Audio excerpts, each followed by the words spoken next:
Welcome back. In our previous lecture, we learned that time.sleep pauses the execution of a program.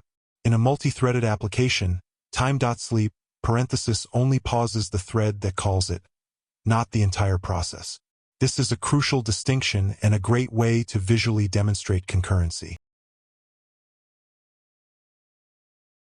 1.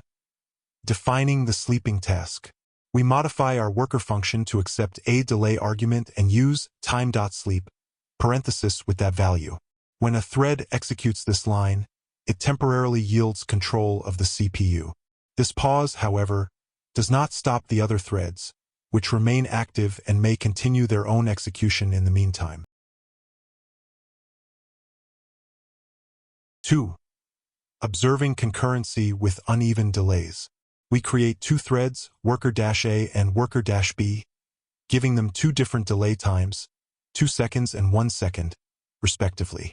When we start them, both begin their tasks.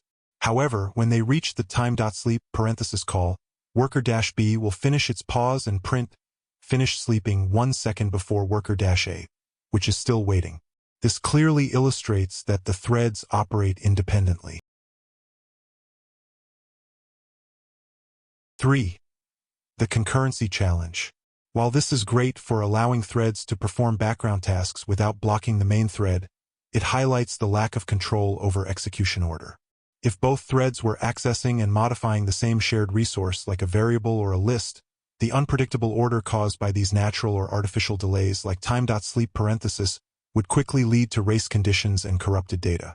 This challenge leads us directly into our next set of topics. To summarize, time.sleep is thread-specific. Our next lecture 26.09, the ticket booking use case. See you there.